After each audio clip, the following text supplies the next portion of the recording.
नमस्कार विद्यार्थी मित्रांनो, मी नितीन वानखेडे सर। आज आपण इयत्ता 10वी गणित भाग 2 मधील प्रकरण पहिलं समरूपता त्यामधील सराव संच 1.2 आपण बघत होतो। त्यामधील उर्वरित क्वेश्चन जे राहिलेले आहे ते आज आपण बघणार आहोत। ठीक आहे, तर प्रश्न क्रमांक 9 आपला चालू होता। तर प्रश्न क्रमांक 9 काय म्हणतोय ते पहा। त्रिकोण ABC मध्ये रेख BD, लक्ष द्या, या त्रिकोण ABC मध्ये रेख BD हा काय सांगत आहे, अँगल ABC चा काय सांगत आहे, दुभाजक। अँगल ABC चा दुभाजक आहे।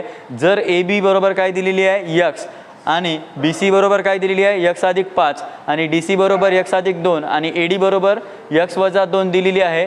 तर आपल्याला AB म्हणजे x ची किंमत काय करायची आहे, काढायची आहे। तर आपण काय करूयात, काढूयात। तर पहा, तुम्हाला त्रिकोण दिलेला आहे आणि त्यामध्ये रेख दिलेली आहे किरण, ठीक आहे, जे की किरण म्हणतोय आपण। तर मग उत्तरात काय सांगणार आपण की त्रिकोण ABC मध्ये, ठीक आहे, त्रिकोण ABC मध्ये पहा, त्रिकोण ABC मध्ये किरण कोण आहे, BD, आणि हा किरण BD कोणाला दुभागत आहे, बाजू AC ला। म्हणून आपण काय सांगू शकतो की हा त्रिकोण काय व्हायला लागला, कोण दुभाजकाच्या प्रमाणानुसार हे काय व्हायला लागला, दुभागायला लागलाय। म्हणून आपण इथं प्रमेय कोणता वापरणार, त्रिकोणाच्या कोण दुभाजकाच्या प्रमेयानुसार आपण काय करूयात, पहिले याचं गुणोत्तर काढून घेऊयात, आणि गुणोत्तर काढल्यानंतर आपण या x ची किंमत काय करूयात, काढून घेऊयात। ठीक आहे, तर त्रिकोण ABC मध्ये किरण कोण दिलेली आहे पहा बरं, किरण BD, ठीक आहे, किरण BD हे किंवा हा अँगल ABC चा काय आहे, दुभाजक आहे। ठीक आहे, अँगल ABC चा काय आहे, हा दुभाजक आहे। ठीक आहे, हे आपण सांगितलंय। नंतर काय सांगणार, आता आपण हा त्रिकोणाच्या कोन दुभाजकाच्या प्रमेयानुसार काय करणार, याचं पहिले गुणोत्तर फाइंड आउट करणार। तर मग लिहा, प्रमेय कोणता वापरणार आहोत आपण, त्रिकोणाच्या, ठीक आहे, कोन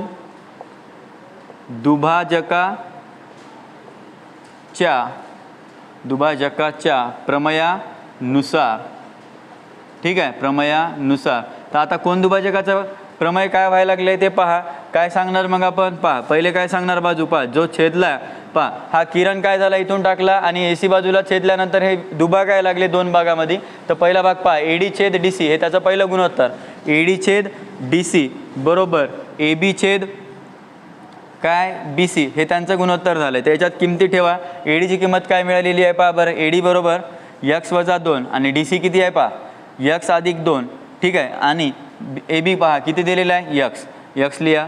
BC ची किंमत किती दिलेली आहे पहा, BC x+5, ठीक आहे, लिहिलं हे। मग आता काय करायचं, यांचं पहिले तिरपा गुणाकार करून घेऊयात, लिहा, तिरपा गुणाकार करू, ठीक आहे, यांचा काय करत आहोत आपण, आता तिरपा गुणाकार करत आहोत। मग सांगा, तिरपा गुणाकारात काय, x+2 गुणिले x+5, x+2 ब्रॅकेटमध्ये आणि गुणिला x+5 बरोबर x+2 गुणिला x, तर x गुणिला x+2, ठीक आहे, झालं एवढं। मग x+2 ने या ब्रॅकेटला गुणून घ्या पुढच्या, तर x गुणिला x वर्ग, x गुणिला +5, मग 5x वजा 2 ने x ला गुणलं तर -2x वजा अधिक वजा 2 गुणिला 5 10, ठीक आहे, बरोबर। x ने x ला गुणलं x वर्ग अधिक x ने 2 ला गुणलं 2x, ठीक आहे, एवढं झालंय। आता पुढे काय करशाल पहा बरं, आधी काय करूयात पहा, x वर्ग 5x मधून 2x काढले तर किती व्हायला लागले पहा, 3x शिल्लक राहिले इथं, ठीक आहे, वजा 10, आणि आता काय करणार पहा, या पूर्ण टर्मला तिकडल्या डावीकडे आणा, -x² वजा 2x बरोबर 10, ठीक आहे। तर मग पहिले काय करा पहा, अधिक x² वजा x² कटला, 3x मधून हे 2x गेले तर x उरला, आणि हा वजा 10 बरोबर 0, ठीक आहे। तर वजा 10ला तिकडे टाका, तर x बरोबर काय व्हायला लागलाय 10। तर आपल्याला इथं काय मिळायला लागली, x ची किंमत काय मिळायला लागली, 10 मिळायला लागली। म्हणजे अशा प्रकारे आपण काय केलेलं आहे, प्रश्न क्रमांक 9 पूर्ण केलेला आहे। तर ठीक आहे, पाहून घ्या प्रश्नामध्ये काही राहिलेलं आहे का, चेक करा, ठीक आहे, स्क्रीनशॉट काढून घ्या। यानंतर आपण प्रश्न क्रमांक 10 बघूयात। पहा प्रश्न क्रमांक 10 चालू आहे आपला। पहा 10वा प्रश्न काय म्हणतोय पाहून घ्या, शेजारील आकृतीमध्ये त्रिकोणाच्या अंतर्भागात x हा एक कोणताही बिंदू आहे, बिंदू x हा त्रिकोणाच्या शिरोबिंदूशी जोडलेला आहे। आता हे डायग्राम जे दिसतंय, तर बिंदू हा x काय आहे, आता त्रिकोणाच्या शिरोबिंदूशी जोडलेला आहे असा तो सांगतोय, ठीक आहे। तसेच रेख PQ पहा, रेख PQ आपल्याला काय दिलेली आहे, रेख PQ हे जे काढलेली आहे ते ती समान आहे म्हणते कोणाला, DE ला। पहा ही रेष या रेषेला समान आहे, म्हणजे PQ ही DE ला समान आहे। तर QR ही क्यू आर पहा, क्यू आर कोणाला आहे EFला, ठीक आहे. तर रेक पी आर कोणाला समान आहे DFला. तर हे सिद्ध करण्यासाठी आपल्याला खालील चौकटी काय करावं लागेल, पूर्ण करावं लागेल. तर पहिले काय करूयात आपण, हा कृती पूर्ण करून घेऊया. तर मला सांगा, आता या त्रिकोणामध्ये आपण बघत आहोत की हे रेष हिला समान आहे, पण आपल्याला काय करायची आहे, सिद्ध करायची आहे, सांगायची आहे. तर मग आपण काय करूयात, हे कृती पूर्ण करूयात. तर मग पहिले काय लिहिलंय पहा, त्रिकोण XDE मध्ये त्रिकोण पहा, त्रिकोण XD आणि E मध्ये लक्षात घ्या, समजत नसेल तर हा X हा D आणि हा E मध्ये.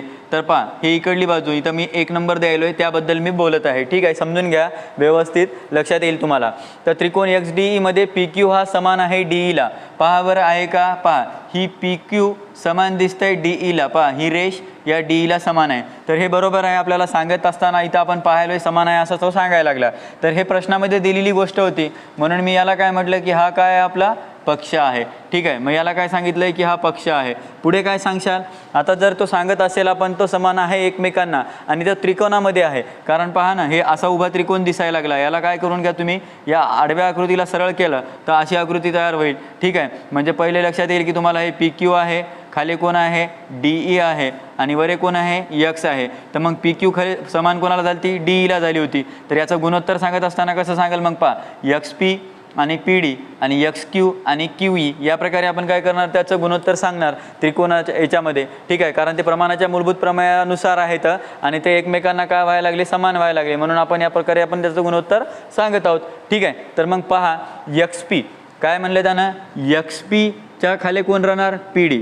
तर मग XP छेद PD म्हणाल आपण, काय म्हणाल XP छेद PD, ठीक आहे. आता इकडली बाजू आपण सांगितली या त्रिकोणामधली, या 1 नंबरच्या त्रिकोणामधली XP छेद PD ही एक बाजू सांगितली, त्याचा गुणोत्तर. तर इकडे कोण असेल मग XQ छेद QE या प्रकारे दुसरं गुणोत्तर सांगणार. पहा XQ छेद काय म्हणलं, पहा XQ छेद QE या प्रकारे काय केलं आपण, याचं गुणोत्तर सांगितलं. तर मग हे कशाच्या त्रिकोणाच्या कोणत्या प्रमेयानुसार सांगितलं, त्रिकोणाच्या मूलभूत प्रमेयानुसार, प्रमाणाच्या मूलभूत प्रमेयानुसार आपण याचं काय केलेलं आहे, त्याचं गुणोत्तर काढलेलं आहे, ठीक आहे. तसंच पहा, आता दुसरं काय सांगायला, त्रिकोण XEF काय म्हणलं त्यानं, पहा त्रिकोण XEF. आता ही आकृती झाली, आपण या दुसऱ्या आकृतीबद्दल बोलू, इकडल्या खालच्या त्रिकोणाबद्दल. XEF मध्ये QR हा समान आहे कोणासोबत, EF सोबत, ठीक आहे. मग याने तेच सांगितलं की नाही, पहा त्रिकोण XEF मध्ये QR आहे हा समान कोणासोबत, QR समान सांगितला या EF सोबत, ठीक आहे. मग आपण याला पण काय सांगणार, हे पण प्रश्न आपल्याला या प्रश्नामध्येच गोष्ट दिलेली होती, हा समरूप सांगितला होता, समान सांगितला होता, म्हणून मी त्याला पण काय सांगितलं की तो काय आपला पक्ष आहे. तर तो पक्ष आहे हे आपल्याला लक्षात आलंय. आणि हे पण एक त्रिकोण आहे, आता तुम्हाला लगेच लक्षात येईल, पहा ही उभी त्रिकोण दिसतंय. तर हे त्रिकोण कशी आहे, या प्रकारे त्रिकोण आहे आणि एक आडवी रेषा आहे, ठीक आहे, जे की कोण होती ती QR आणि खालची कोण आहे ते आपली EF आणि वरे कोण आहे त्याचा व्हर्टेक्स X, ठीक आहे. तर QR कोणाला समान झालता, EFला, आणि हे त्रिकोणामध्ये आहे. तर आपल्याला तिथं कोणता प्रमेय लावत असतो आपण, प्रमाणाचे मूलभूत प्रमेय. हा त्रिकोणाचा प्रमेय आपण वापरत असतो, दोन रेषा जर एकमेकांना समान असतील तर. मग आपण त्याच प्रकारे याचं पण काय करणार, गुणोत्तर सांगणार. तर मग पहिले गुणोत्तर सांगत असताना इथे पहा किंवा याच्यामध्ये पण पहा, समजून जाईल तुम्हाला की XQ छेद काय होईल QE, XQ छेद QE आणि XR छेद RF या प्रकारे आपण काय करणार, त्याचं गुणोत्तर सांगणार. तर मग पहा XQ छेद, पहा XQ छेद कोण आहे, QE आहे, त्याच्या खाली काय लिहाल, QE. कसं लिहिलंय परत सांगतोय पहा, XQ छेद QE आणि XR छेद RF हे काय व्हायला त्याचं गुणोत्तर. मग पुढे काय सांगशाल, XR छेद काय होईल RF. तर हे कोणत्या प्रमेयानुसार सांगितलं आपण, प्रमाणाच्या मूलभूत प्रमेयानुसार लिहायचं हेच, प्रमाणाच्या, आता शॉर्टकट लिहितोय, मूलभूत प्रमेयानुसार. हेच वाक्य आहे, आपण जे आधी लिहिलंय तेच इथं लिहिलेलं आहे. आणि हे समीकरण काय सांगितलंय, 2 आणि पहिलं एक समीकरण मिळालेलं आहे. पहा समीकरण 1 आणि समीकरण आपल्याला 2 मिळाले. तर समीकरण 1 व समीकरण 2च्या मदतीने मी काय करणार आहो, पहा आपल्याला हा काय सांगायचा आहे, रेक PR हा समान सांगायचा आहे DF सोबत, तिसरं इक्वेशन म्हणून, ठीक आहे. तर मग पहा पहिल्या याच्यात काय मिळालं होतं, पहा XP छेद PD आणि XQ छेद QF हे आपल्याला गुणोत्तर मिळाले. दुसऱ्या याच्यात पहा XQ छेद QE आणि XR छेद RF आपल्याला एक साम्य गोष्ट मिळाली. पहा पहिल्या समीकरणात पण XQ छेद QE आहे, दुसऱ्या समीकरणातही XQ छेद QE आहे. त्या दोघांचा विचार नाही करणार. आता कोण सांगेल मग, आता लास्टला दोन्ही समीकरणाचा जर उपयोग करत असेल, समीकरण 1 व समीकरण 2 वरून सांगत असेल किंवा विधान 1 व विधान 2 वरून सांगत असेल, तर XQ छेद QE सारखा सारखा आहे, आपण तो लिहिणार नाही. मग काय लिहिणार पहा, XP छेद PD लिहिणार आणि बरोबर पुढे काय सांगणार पहा. आता हे दोघं सारखे आहे म्हणून ते लिहिले नाही, मग कोण लिहिणार आता XR छेद RF. ह्या प्रकारे आपण काय करून घेऊया, त्यांना लिहून घेऊया. तर हे कसं सांगितलं आपण, समीकरण 1 व समीकरण 2च्या मदतीनं. कोण सांगितलं, XP छेद PD, ठीक आहे. आणि XQ छेद QV काहून लिहिलं नाही, कारण हे दोन्हीकडे आला सारखा म्हणून तो लिहिला नाही. मग उरलं कोण, XR छेद RF, म्हणून इथं XR छेद RF लिहिलंय आणि हे समीकरण 1 व 2च्या मदतीने लिहिलं, म्हणून समीकरण 1 व 2 वरून म्हटलंय आपण, ठीक आहे. तर मग आता परत काय सांगणार, आता XP छेद PD आणि XR छेद RF ते ही उर्वरित बाजू आहे कोणती, या त्रिकोणाची. पहा लक्षात येत नसेल त्याला 3 नंबर दिले. पहा इथं काय म्हणलं पहा, XP छेद PD आलं का, पहा बरं इथं आलं XP छेद PD आणि उर्वरित इकडला बाजू XR छेद RF आलं का, XR छेद RF. म्हणजे हे आपल्याला काय मिळाली, या त्रिकोणाची तिसरी बाजू पण त्याला काय मिळाली, समान मिळाली. म्हणून मी काय सांगलं पहा, रेख PR लक्षात घ्या, रेख PR हे कोणाला समान व्हायला लागली, रेख DFला समान व्हायला लागली. इथं DFला सांगितली आणि हे कशानुसार सांगितली, मग आपण प्रमाणाच्या मूलभूत प्रमेयाच्या व्यत्ययासानुसार आपण हा पण काय सांगला, त्याला समान सांगितला आहे. मग अशा प्रकारे आपण ही कृती पूर्ण केलेली आहे, ठीक आहे. तर या प्रश्नाचा स्क्रीनशॉट काढून घ्या. यानंतर आपण प्रश्न क्रमांक 11 या सराव संचातला शेवटचा प्रश्न काय करूयात, आपण पूर्ण करूयात, ठीक आहे. लक्ष द्या, प्रश्न क्रमांक आपला 11 चालू आहे, या सराव संचामधला शेवटचा प्रश्न, ठीक आहे. तर पहा, त्रिकोण ABC मध्ये AB बरोबर AC आपल्याला काय सांगितलेली आहे, AB बरोबर AC दिलेली आहे. अँगल B व अँगल C चे दुभाजक, पहा अँगल B व अँगल C चे दुभाजक बाजू AC, पहा बाजू AC आणि बाजू AB वर काय करता येतं, अनुक्रमे D आणि E मध्ये काय करता येतं, छेदता येतं, असा तो सांगतोय. तर आपल्याला सिद्ध करायचं आहे. तर सिद्ध करा की रेख ED हे कोणाला समान झाली पाहिजे, रेख BCला. हे आपल्याला काय करायचं आहे, सिद्धतेमध्ये सांगायचं आहे. तर पहिले पाहून घ्या, आपल्याला जी दिलेली त्रिकोण आहे यामध्ये 2 किरण दिलेले आहेत. पहा कोणते किरण दिलेले आहेत, एक BD आणि एक EC दिलेला आहे, ठीक आहे. आपण असं सांगणार म्हणजे कसं, अँगल जो दिलेला होता B आणि C हे दुभागात होते कुठं, E आणि D या बिंदूवर. म्हणून आपण काय म्हणणार की आपल्याजवळ 2 किरण व्हायले, एक BD आणि एक EC. तर आपण उत्तर सांगताना काय सांगणार की आता पहिल्या याच्यावर जर सांगायचं आहे उत्तर, तर काय म्हणणार पहा, त्रिकोण ABC मध्ये काय सांगणार की किरण, कोणता किरण घेणार, आता पहिले किरण घेता असेल समजा मी हा, तर किरण BD, ठीक आहे. सो किरण BD हा अँगल ABCचा काय आहे, तो दुभाजक आहे. काय दुभाजक आहे, ठीक आहे. हा दुभाजक सांगितला आहे आपण ABCचा समजा. तर पहा हा B इकडे गेला, AC वर D या ठिकाणी छेदला. तर मग आपण सांगत असताना कसं सांगणार याचं गुणोत्तर, पहा AB छेद BC बरोबर AD छेद DC, या प्रकारे आपण त्याचं गुणोत्तर सांगणार. मग सांगा AB छेद BC बरोबर AD छेद DC. मी असं का सांगलंय पहा, कारण आपण किरण BD बद्दल विचार करतोय. तर किरण B आणि हा D म्हणजे B वरून जो आपण अँगल टाकला होता या AC वर काय करालता, या D ठिकाणी म्हणजे या इथे छेदला, जिथं आपण त्याला D नाव दिले, ठीक आहे. सो D वर छेदला, म्हणून आपल्याला हा या AC चे 2 भाग झाले, 2 भागात विभागला गेला, म्हणून त्याला आपण दुभाजक म्हटले, ठीक आहे. म्हणून आपण काय सांगणार आता, याच्यावर कोण दुभाजकाच्या प्रमेयानुसार आपण याचं गुणोत्तर सांगणार. तर मग काय म्हणायचं आहे पहा, गुणोत्तर सांगताना काय सांगणार, AB छेद BC बरोबर AD छेद DC. तर हे कोणानुसार सांगितलं आपण, त्रिकोणाच्या कोन दुभाजकाच्या प्रमेयानुसार आपण सांगत आहोत. मग याला सांगून घ्या. आता हे दुभाजक सांगल्यानंतर याला तुम्ही सांगू शकता की हे तुम्हाला प्रश्नामध्ये दिलं होतं म्हणून हे पक्ष आहे, आणि हे गुणोत्तर कोणानुसार सांगितलं तुम्ही, त्रिकोणाच्या कोन दुभाजकाच्या प्रमेयानुसार. म्हणून त्या बाजूला लिहायचं आहे, काय लिहाल, त्रिकोणाच्या कोनाच्या किंवा त्रिकोणाच्या कोन दुभाजकाच्या प्रमेयानुसार, कोन दुभाजकाच्या, ठीक आहे, दुभाजकाच्या प्रमेयानुसार, ठीक आहे, प्रमेयानुसार आपण हे काय सांगितलं आहे, ठीक आहे.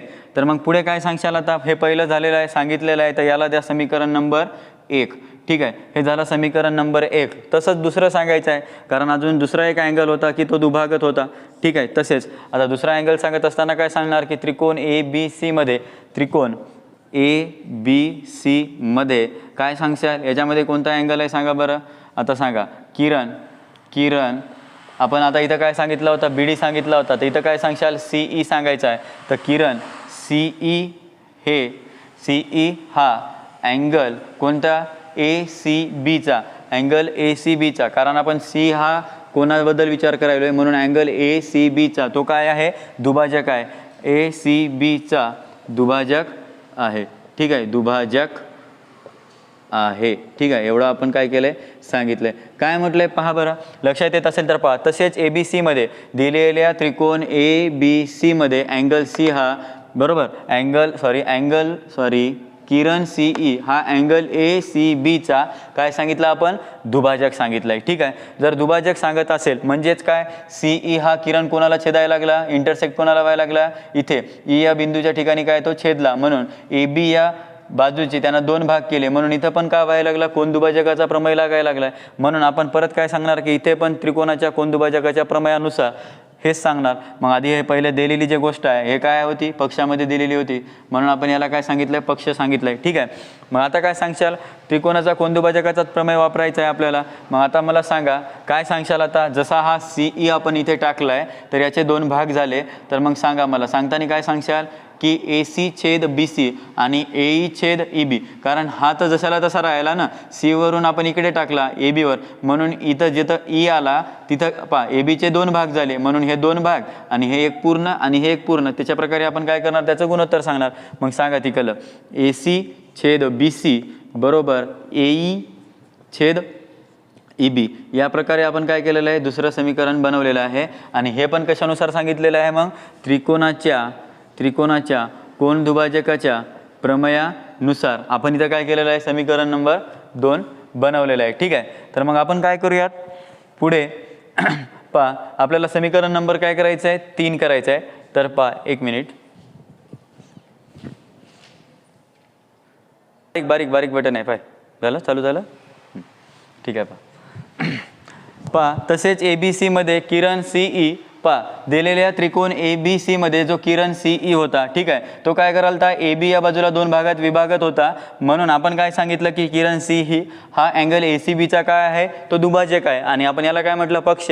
आणि कारण हा दुभागल्यानंतर आपण काय सांगत होतो, त्याच्यावर त्रिकोणाच्या कोन दुभाजकाचा प्रमेय सांगतोय, म्हणून मी याला इथं काय केलं, त्याच्यानुसार त्याचं काय केलं आपण, गुणोत्तर सांगितलंय. आणि इथंच हेच वाक्य इथं मी शॉर्टकट दाखवलंय. पहा आता गुणोत्तर कसं लिहिलं मग आपण, कारण हे C आपण इकडे टाकला या AB वर, तो E या ठिकाणी छेदल्यानंतर याचे दोन भाग आणि इकडल्या ह्या दोन बाजू, तर मग AC छेद कोण लिहिला, BC, आणि उरलेलं इकडलं पहा AE छेद EB, तर हे झालं त्याचं गुणोत्तर. म्हणून याला काय म्हटलं मी, त्रिकोणाच्या कोन दुभाजकाच्या प्रमेयानुसार हे झालं त्याचं गुणोत्तर. मग आपण आता काय सांगणार, आपल्याला काय सांगायचं आहे की रेख ED हा पॅरलल असला पाहिजे रेख BC ला. तर मग मी पहिले काय सांगणार, आता पहा समीकरण 1 आणि समीकरण 2 बनवल्यानंतर, परंतु आपल्याला काय सांगायचं आहे, परंतु आपण काय म्हटलेलं आहे पहा प्रश्नामध्ये की AB हा कोणाच्या बरोबर आहे, ACच्या. म्हणून मी काय म्हणणार, परंतु रेख AB हे कोणाला समान आहे म्हणणार, परंतु रेख AB हे कोणाला समान सांगणार,